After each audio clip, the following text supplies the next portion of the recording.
Yeah.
Hi, everyone. I'll just give it a couple more minutes just to let people figure it all out and join in, but we'll get going shortly.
Just one more minute and then we'll get going.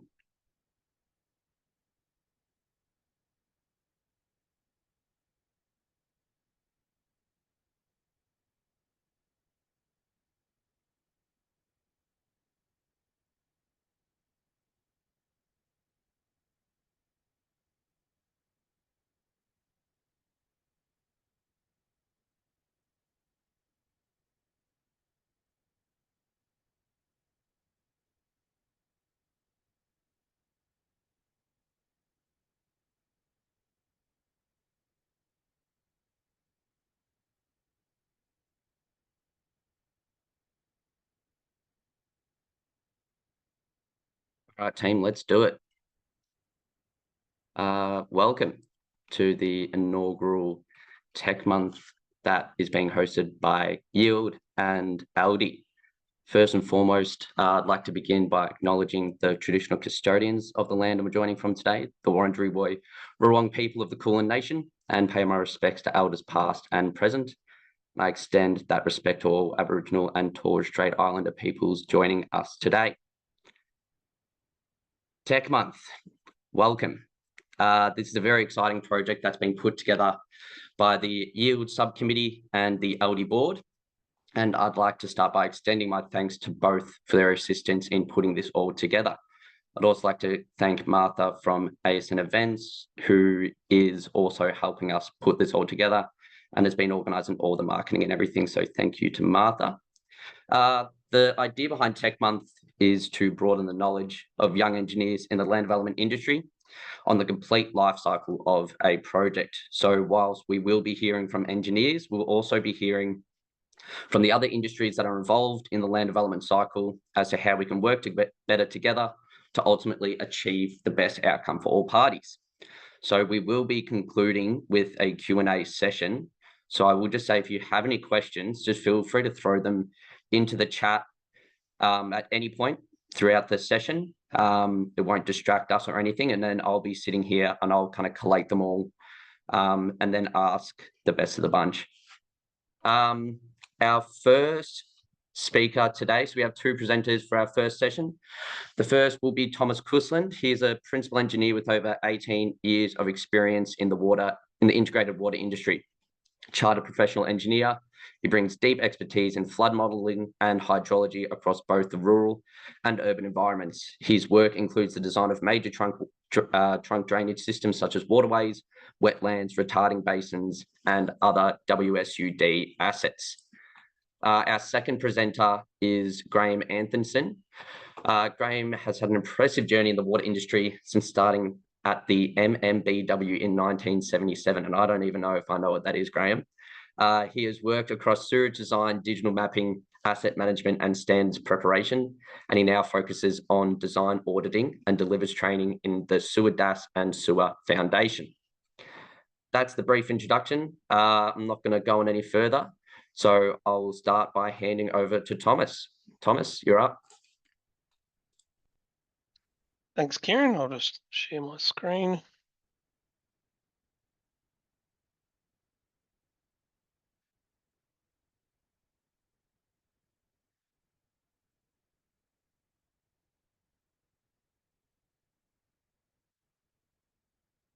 All right, so I suppose today I'm just trying to give a high-level overview of some of the critical drainage elements that influence subdivisional design. So I work here with SPIIRE in the integrated water team, but I work closely with the civil engineers, although I'm a civil engineer, but I decided to do water, but I do work closely with the civil engineering team here at SPIIRE, working on predominantly land development. So I'm just, I suppose, giving you a high overview of some of the key items that you really need to look out for, and some of the ones that I suppose have the largest influence on the subdivisions.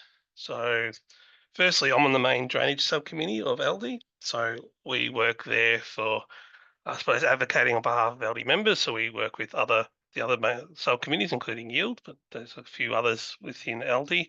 So we, whenever there's a new drainage guidelines that come through, we have a bit of a review of that and see what impacts that would have on the industry and try to relay those messages to our members. So I suppose a bit of an overview I'm going into today. I start off with our full issues, and that I'll get into why that's so important later. I also go through typical elements that are included in a wetland retarding basin design, because they're, I suppose, some of the major assets that we construct for subdivisions from a drainage perspective. I'll also go through some of the pitfalls of overland flow and how that I suppose that the guidelines have been changing over the last couple of years and what impact that has in drainage design within the subdivisions.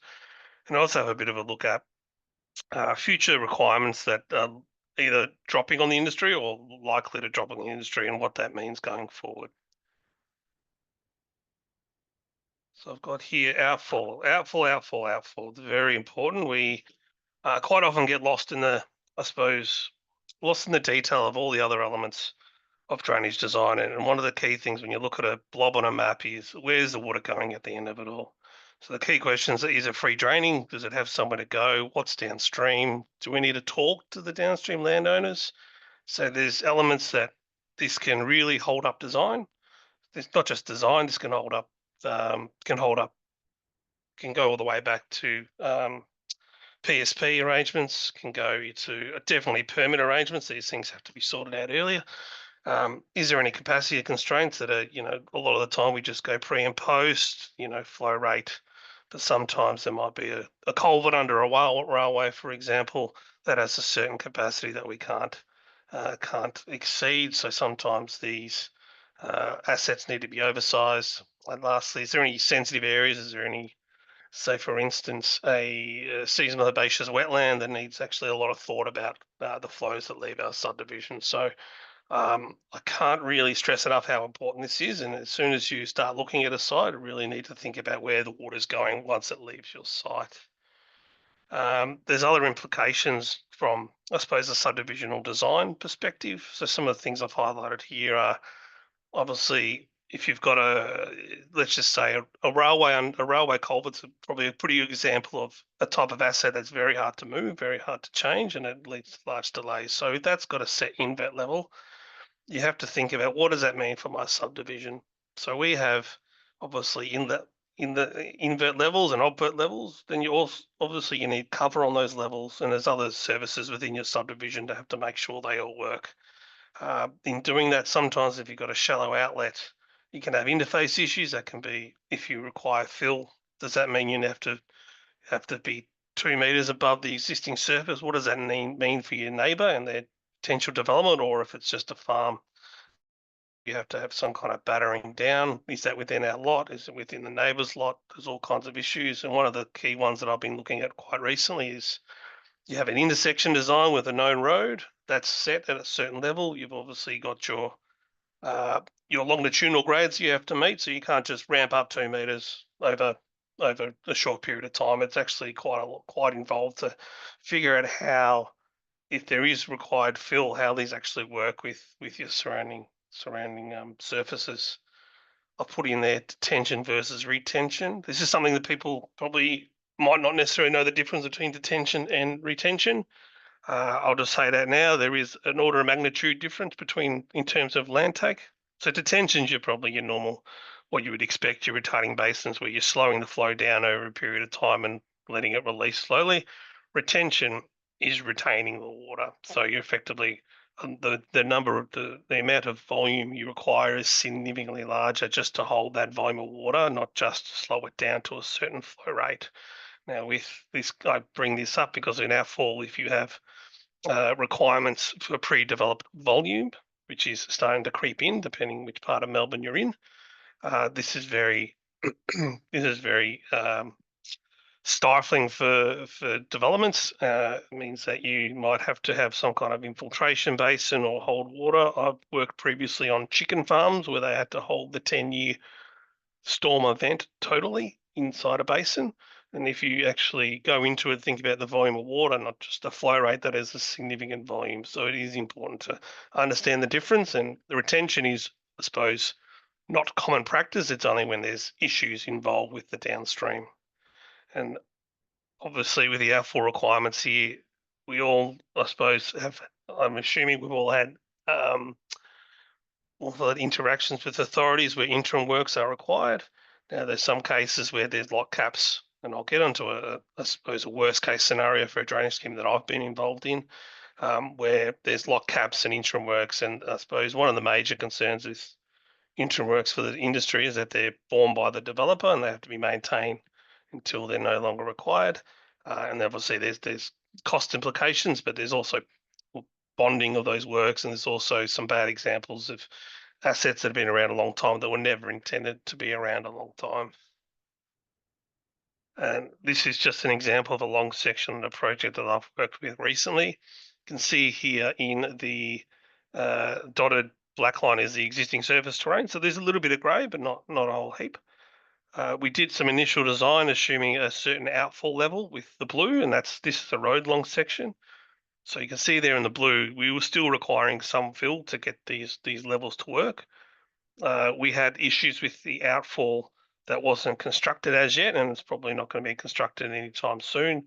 So the purple line there is the actual impact on the filling level that we need to implement on our site. So this is a 1.7 meters increase in this instance, and it's probably hard to see, but that extra fill probably goes back about 200 meters from the outlet. So we're talking about a significant cost increase to the developer. And obviously you've got to think about all the other services that need to fit in that landscape.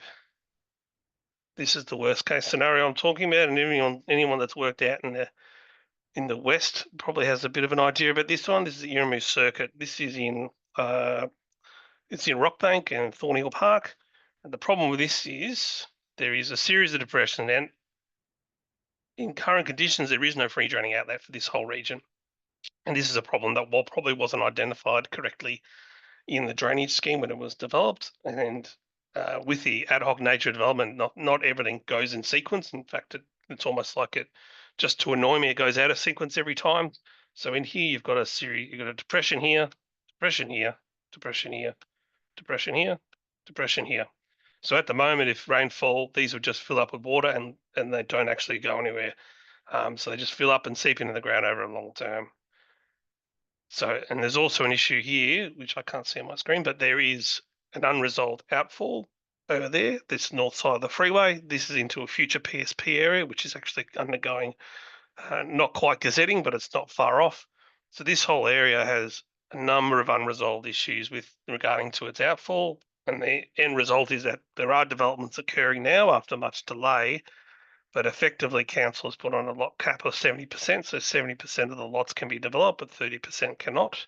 That is until effectively the ultimate outfall is in place. And that could be 5, 10, 20 years away. So it's a long period of time. And you think about I suppose the housing crisis that we're facing at the moment, you're locking up 30% of developable area because these outfall issues aren't resolved. And I suppose this is just trying to give an idea of how important this outfall issue can be for subdivisions. Going to go through that aside. This is probably more your bread and butter stuff. This is assuming everything works well.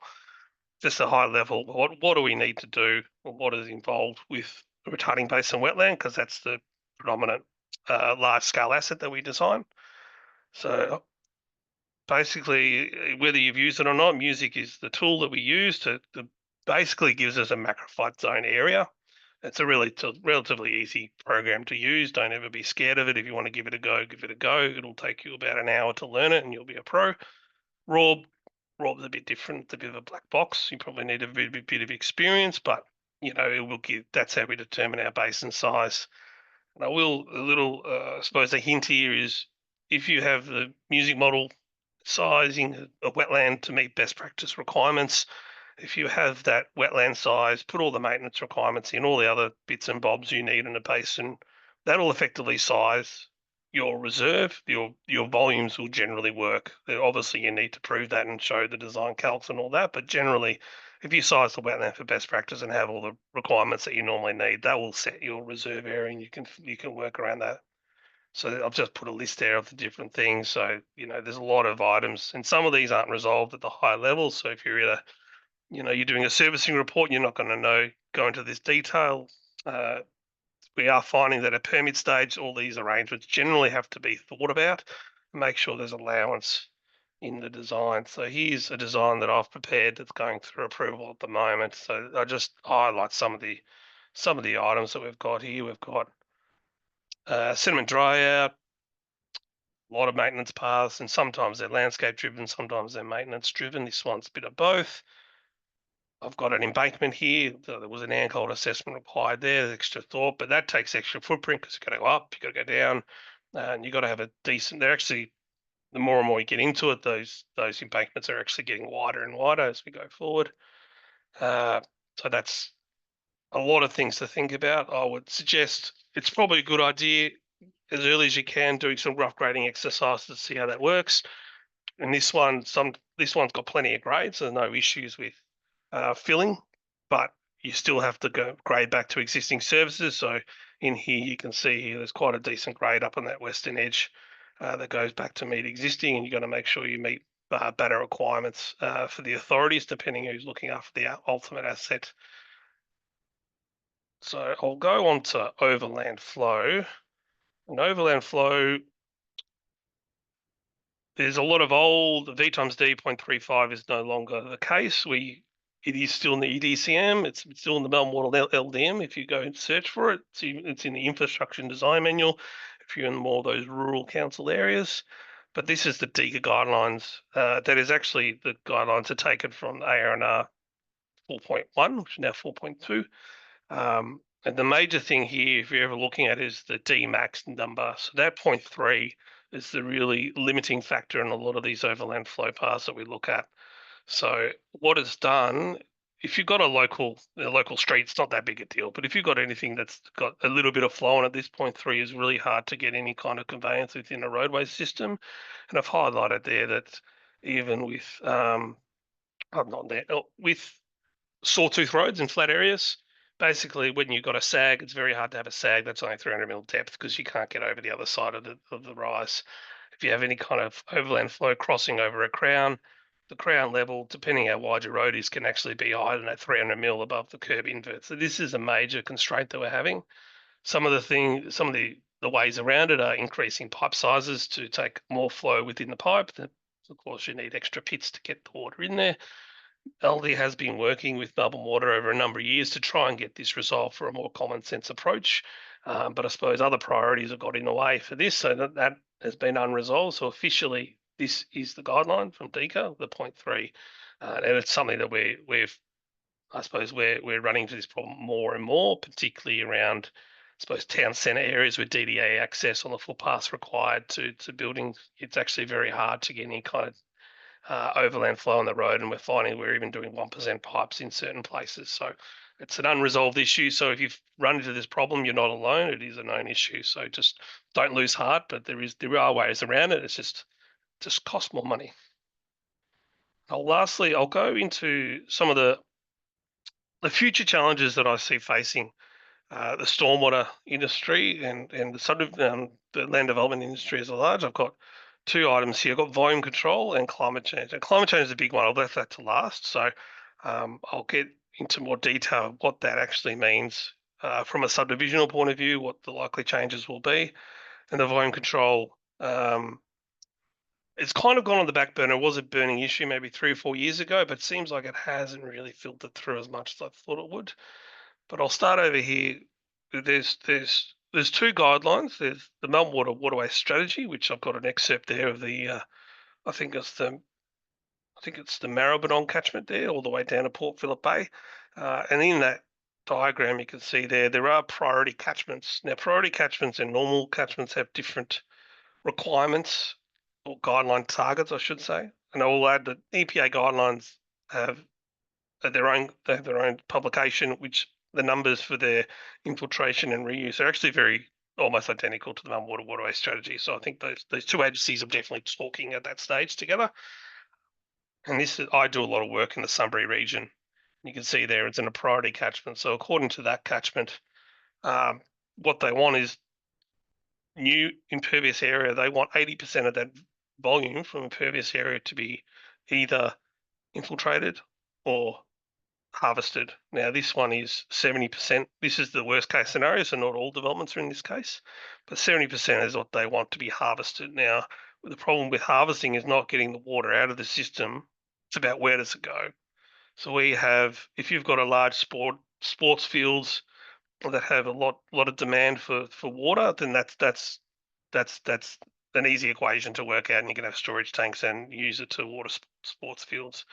But if you've got a subdivision that doesn't have a nearby demand for this, it's very hard. And it sounds really strange because we're going to come into times of more and more drought, but we're actually we're going to have too much water and not enough uses for it to work.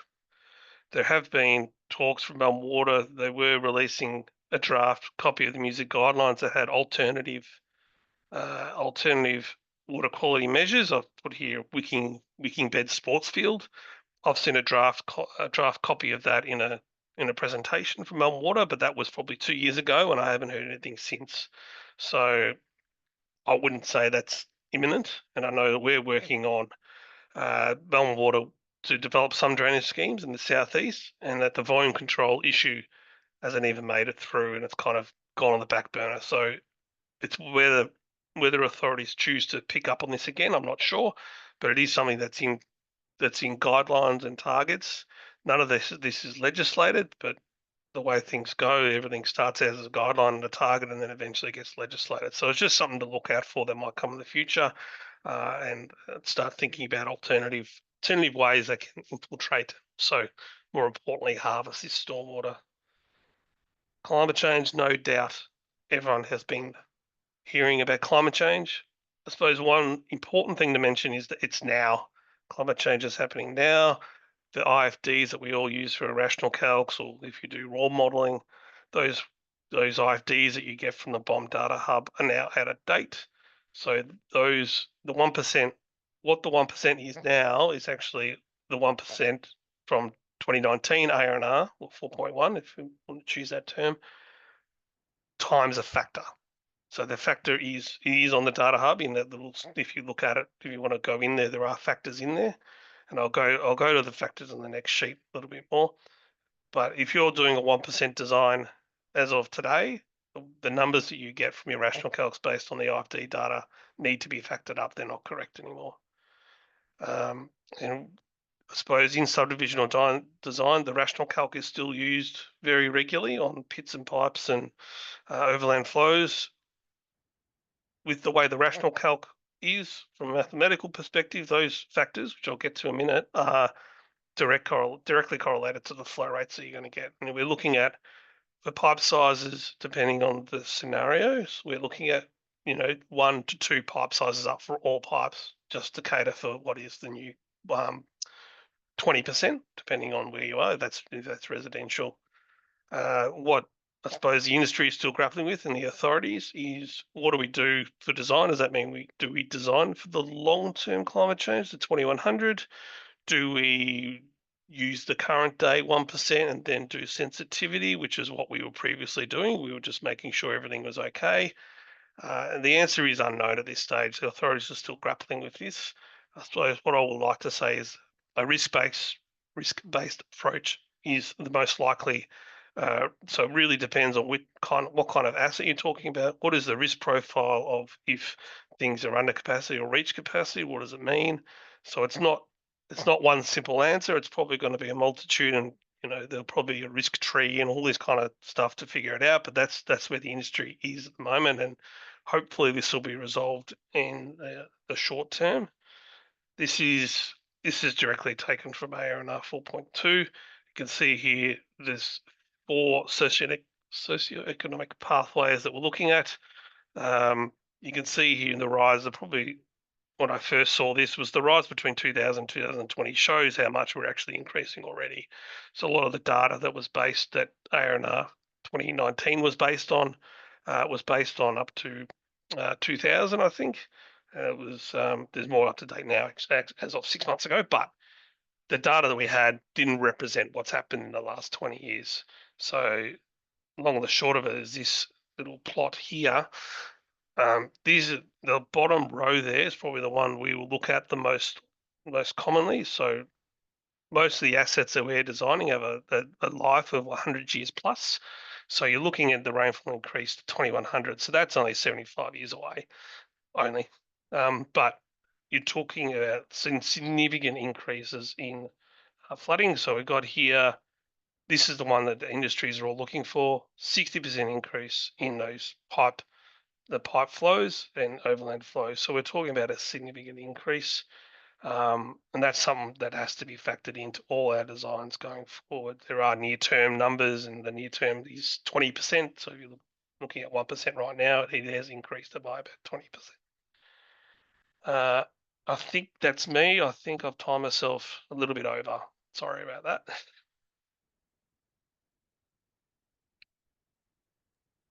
No, that's perfect. Thanks, Thomas. We've had a couple of questions thrown in there, but yeah, definitely keep them coming. And we'll collate them all at the end. I'll just flick it straight over to Graeme. Graeme, you're up. Thomas, you maybe want to stop sharing your screen and we'll go from there. Thanks, Kieran. I'll just share.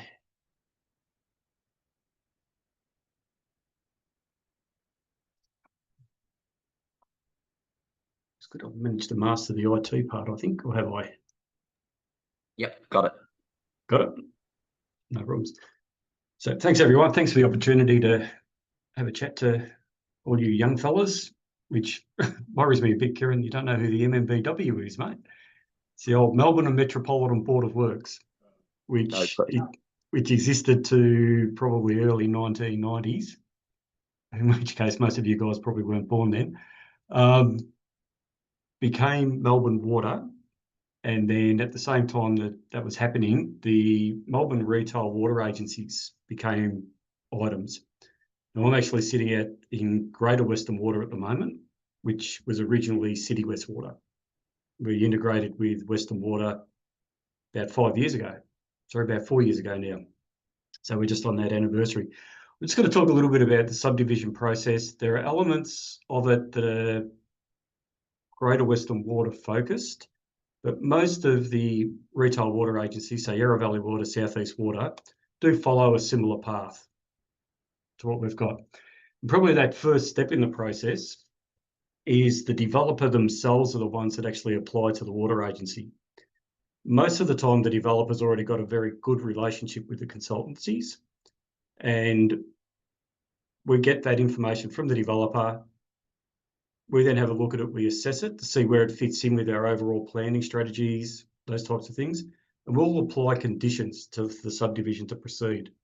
And normally these conditions are stage by stage. So we see a lot of this information first up at stage 1, but any further stage in a development, we will get different development deeds all the way through. One of the key items with the development deed is the design requirements. And we'll have a look at the design, we'll have a look at the layout, we have a look at the area that we're working in, and we have a bit of an assessment of what are the design requirements. And I'll talk about these when we talk about accreditation a little bit more, because that's really the basis for selecting the consultancy and the key person that we want to see involved in the design. Okay, so we provide those conditions. The developer then goes and engages a consultant get all their designs done, prepare it all, and then submit that into the water agency under the design verification step. Now, all of the 3 MRWAs follow that same path, basically.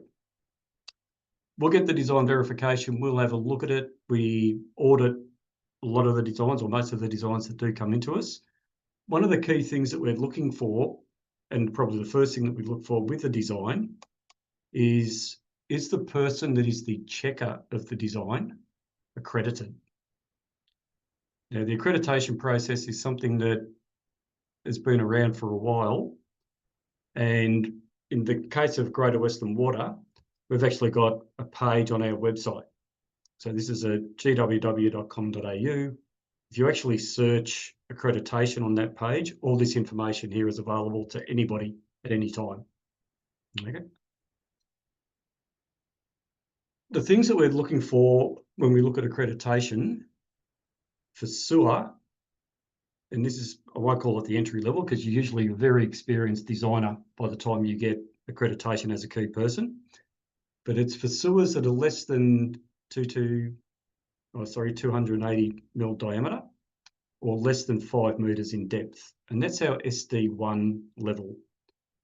When you get into your larger branch sewers and main sewers, greater than DN280, it's SD2, and other different categories of parts of the sewerage system have got different accreditation levels. So for pressure sewers, these can be the low pressure reticulation networks that are out there.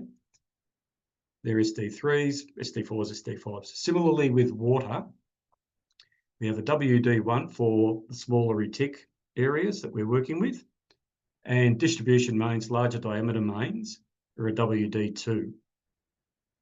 Okay. I'll just mention we do have an audit element as well. Now, with the auditing role, that's usually we're looking at an experienced civil engineer who has design experience, but they're also familiar with the activities that take place out in the field. And probably some of the key things that we're looking at there is their knowledge of confined space entry and trench awareness. Now, both of those things are actually elements that I always say should be part of your design anyway, especially the trenching component of it, because one of the key things we talk about is, are you able to construct the sewers that you're actually designing as you're going forward? Okay, so the key part of it, to start off, get a bit of experience as a designer, get into that accreditation area. The key person is the checker of the job. That's the person that we hold responsible for the quality of the work that's being done as we go forward. There are similar corresponding categories for the construction as well. So when we look at construction, there are some jobs that reticulation construction, shallow sewers. There's a particular group of contractors that are able to do that. When you get into these other SD2, SD3 categories, there's a different group of contractors. And in particular with SC2, they're the really experienced guys that are good at working in deep trenches, which is the key element that we're looking at there. Stormwater harvesting, stormwater treatments. different as well. There's different levels of accreditation depending on what it is that you want. I'll just very quickly. Yep, that is going to work for me. Okay, so this is that page that we've actually got on the GWW website. South East Water, Yarra Valley Water also have relevant or corresponding pages, and all the information about the levels of accreditation, how you apply for it, how you get inducted into it, are all obtained on this page if you want to go and have a look at that.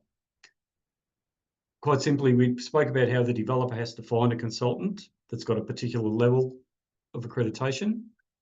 They'll use the lists that are available on there. Applying for accreditation, usually there's someone within the individual consultants that have got that responsibility for entering all the information that we need. There's a common platform across all of the three MRWAs, which is a product or an application called ARCUS. So everybody can submit information into ARCUS, and then that common source of information is reviewed by people within the water agency and given the tick of whether or not we'll accept that for accreditation as we go through. Yeah. So that's all there for anyone to go to follow up on information. Okay. So how do you get accreditation? The MRWAs about 10, 12 years ago put together what we call the Design Assurance Scheme. And that was established to improve the quality and the consistency of designs that the MRWAs were seeing. So the aim of this is to try and get a consistent approach across the three retail water agencies, Melbourne retail water agencies. Whether we're successful in that's probably questionable at times because we still operate as three different groups. So everybody does their own assessment and has their own filters that they apply some of this. So just quickly with the Design Assurance Scheme, what happened, and this scheme came about starting off in about 2008. And at the time, we had a look and thought there was no real specific training for sewage or water design anywhere available for people that were graduating from in an engineering perspective. We put together a couple of courses and we ran those courses between 2008, 2013. That was run for water agency personnel, a lot of consultants, quite a few people from interstate came in and did those courses as well. And what we found was that some people were saying, this is just too crazy, so too easy. Experienced consultants wasn't aimed at their level. For others that had never seen any water or sewer design, they just thought it was a bit too hard initially. So we really missed the target. It's probably the best way of describing that. We split it into two components then, a foundation course and an advanced course. And from an accreditation point of view, it's the advanced course that we're looking at. So the Water Advanced course was first run back in about 2015. And for anybody that wants to be accredited as a key person for water, you need to have participated in the Water Advanced DAS. The Sewer Advanced DAS became available in 2017. And for anybody that needs accreditation for sewer, we need you to run through that program. Okay. Objectives of the scheme, we want to maintain or set up those minimum standards for competency. So, and I'll talk about how that's assessed in a couple of minutes. It improves that competency of the designers and the design auditors.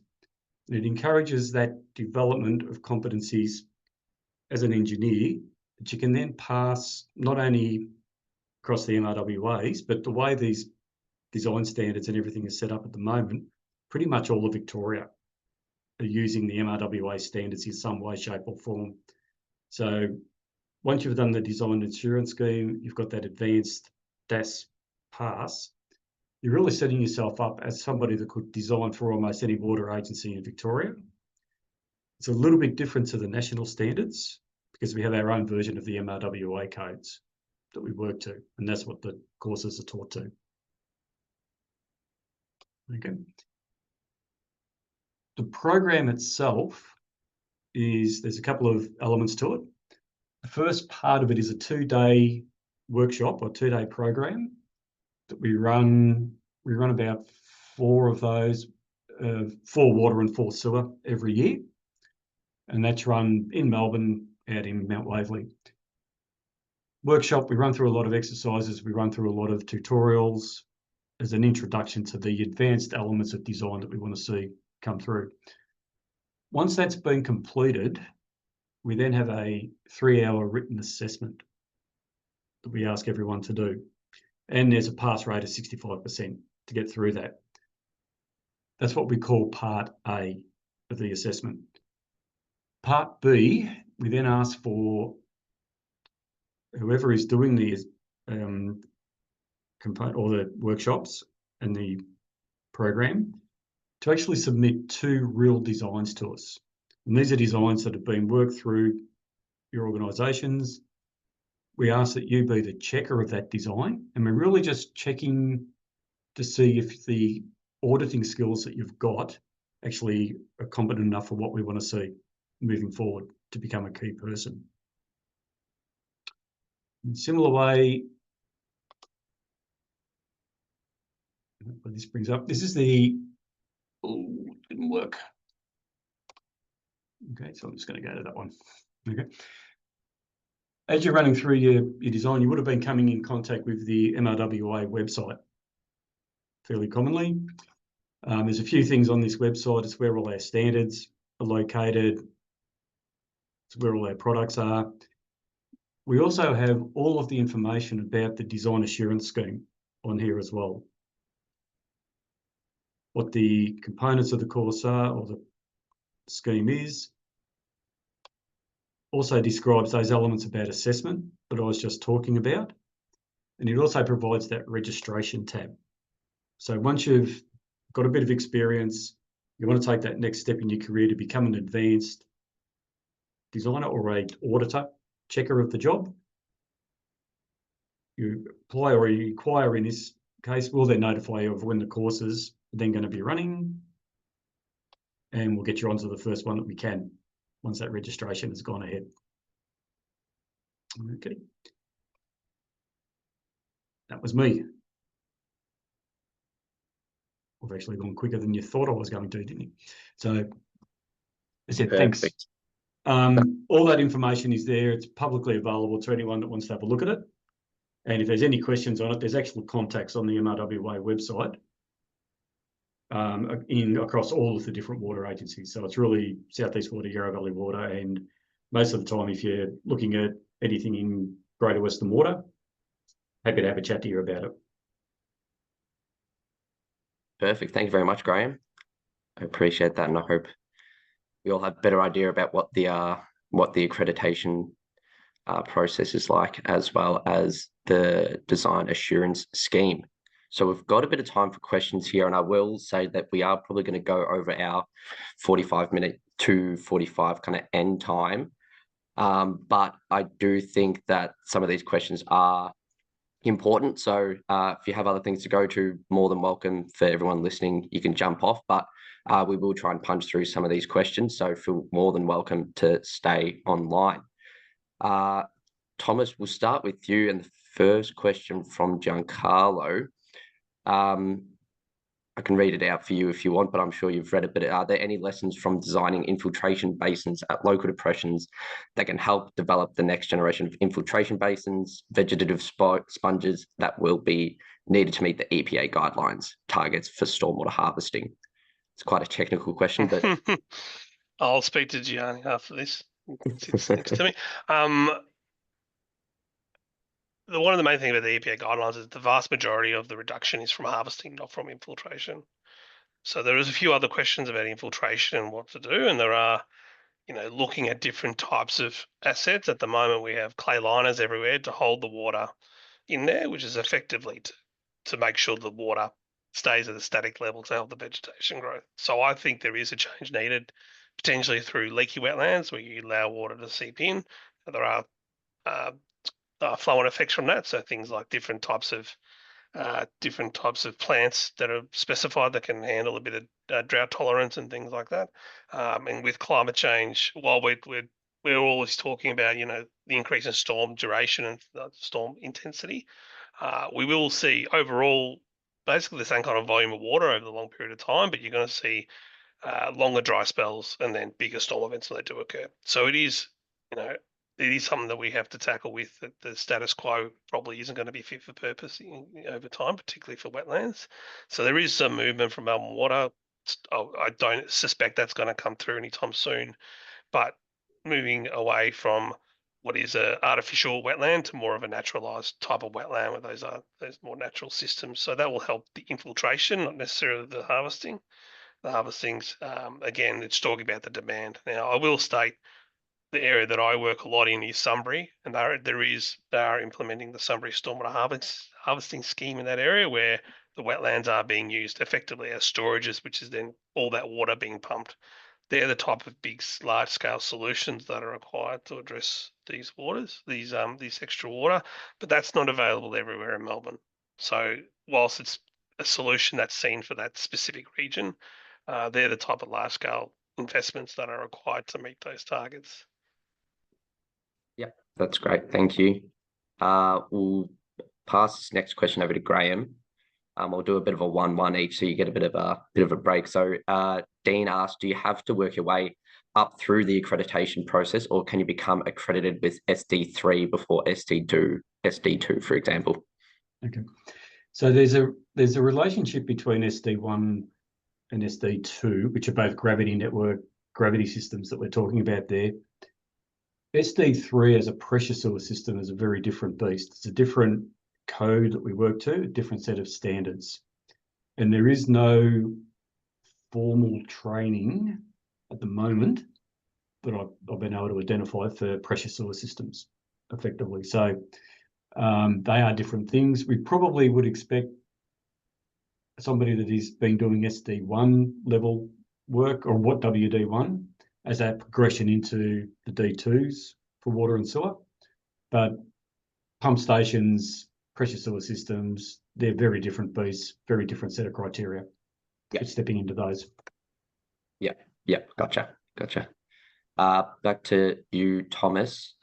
Adam asked, do you feel as an industry we're over-engineering drainage solutions in new precincts? What might be our future change in drainage velocity, similar to how we're now going back and ripping out concrete drainage channels? Yeah, good question. So I've been involved in projects where we have been ripping out concrete in waterways, so I'm well aware of the sins of the past. It is a balancing act. So the road reserves are getting smaller. We're getting more and more requirements for services in there. Lots are getting smaller, so the flows are getting larger. So we're kind of on a hiding to nothing where everything's getting, like in terms of drainage, subdivisions in general, but drainage, everything's getting harder and harder and harder. Some of the things with climate change, Adam, is the 1% still the gold standard? Is that still the level of service that we need to aspire to? Is it something higher, something lower? Are freeboards still the right number? Like there's all these questions that I suppose we're grappling with as an industry. And yeah, if I was, anyone who wants to speak to me, I think if you have larger roads, roadside swales, let everything at the surface so you don't have to rely on underground infrastructure, that would be my go.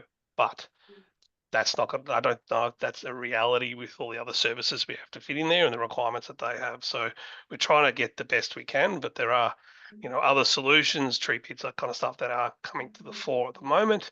But it is a work in progress, and there's a lot of constraints we have to deal with. Yeah. No, that's I definitely know a couple of areas around me that are going back and ripping out the old big concrete channels and trying to landscape them out and make them look, I don't know, a bit nicer. Yeah. We'll go back to you, Graeme. We'll stick with Adam Heaton on his questions. What mechanisms are in place to identify and respond to repeat quality issues or non-conformances from accredited personnel, and how are lessons shared across MRWAs to improve industry practice? It's a great question, Adam. So two parts here. The first bit, as I was saying, we try and audit, and we'll audit most of the designs that come in through that design verification process. If we do see an issue in the design, we'll raise it as a non-conformance or an observation, depending on the extent and what might be there. That is stored within our internal auditing tools that we've got, and Greater Western Water have what we call our performance scorecard. So we'll assess those on a monthly basis and have a look and see what is the trend, if there are any trends across non-conformances that we keep on seeing.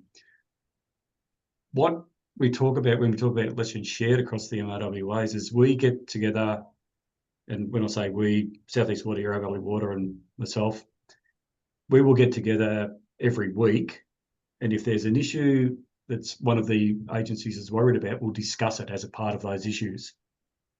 So we're constantly sharing information. We're reviewing. One of the key things that we're doing, and we're just wrapping it up at the moment, is we've just updated the sewer standards. A lot of the feedback that we see from our auditing goes into that review of the sewer standards. We're about to do that for the water standards as well. So all those sources of information that we keep on collecting feed back into the improvement of the standards and the work that we then do. And that's a common thing across the 3 MRWAs. Yeah, that's good. That's good. We might just do one more question each, just to try and keep it until at least before 3. I'll throw to, I think, Vass's question here about air and cold assessments, Thomas. He's talking about, again, it's about you kind of did touch on what the future holds about 1% and what we will be designing to. Do you foresee future RBs being designed to the 1% plus CC with freeboard on top rather than the current 1% plus freeboard? It's a very good question, Vass. G'day to Vass. Knowing well. Yeah, it's a very good question. If I was designing, I would like to see climate change included in the design for RBs, particularly because they're long-term assets. Design life potentially of 150 years, and they're spillway designs we're talking about. So I would say, if I was ask me a question, which way would I go? I would say yes, include climate change in the design of such an asset, and then because the freeboard's not for climate change, the freeboard's for the uncertainty in the modelling. But that's a discussion potentially the industry could have about the purpose of freeboard. But I would say climate change should be included. That's not necessarily what's required or where non-water's thinking. That's my opinion. One thing I will add to Vass's question is he talks about PMF, the PMP. The climate change factors are also applicable to the PMF as well. So the long term, you're talking about that 60% or whichever scenario you choose. So the PMF, which I still don't quite have my head around, used to be the most rainfall you could ever imagine. That's foreseeable, but now that's gone up by 70% as well. So the PMFs, whilst it's a crazy big number, has gone up even bigger. So just keep that in mind if you're doing an ankle assessment. Perfect. Thanks, Thomas. And then Graeme, I might just combine these last 2 questions in the chat because they do kind of coincide Already together. got them covered, mate. Yeah. So yeah. Again, do you want to just reiterate? I guess yes. Can you extend out the time frame you need for Part B, and then do you need to have a certain criteria met? Okay. The time frame that's actually mentioned on the website, it was just there to try and make sure that everybody was focusing and getting to it. If it extends more than 12 months, not a problem. Okay. I was talking to someone the other day who had moved away from doing water and sewer designs for a period of time. They've just come back into it. They did the DAS 18 months ago. Let's just get it in there, get some designs into us, and off we go. Once you've got that accreditation, and with the performance scorecard, it's really based on the consultancy, not necessarily the key person. So if you're a small consultant, hasn't done work for a while, it's just a risk assessment on the designs that you're submitting, but you don't lose the accreditation. Okay, you've still got it there. We might just audit a bit more extensively for the jobs that are coming through. Yeah, yeah, that makes sense. And that's, again, that is probably just a bit of common sense here as well, in a sense of, yeah, it's just about the risk you're willing to take on. Cool. I think that's a pretty good amount of time. I apologize if I didn't get to your question. I noticed that Aaron put a question in there that Gregory reached out to, so I appreciate that. But I think for now we'll just leave it there. And that concludes the first Tech Month webinar. I would like to greatly thank both Thomas and Graeme for giving us their time today.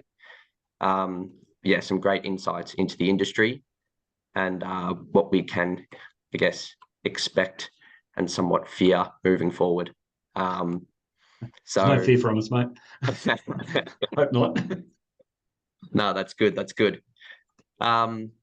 We'll reconvene again same time next week, and we have Ashley from Biosis presenting, and Matt Patalik from MD Plan presenting. There goes the lights from an urban design perspective. So again, it should be another great one. Feel free for everyone to tune in, and we'll see you all again next week. Thank you, everyone. Thanks, Kieran. Okay.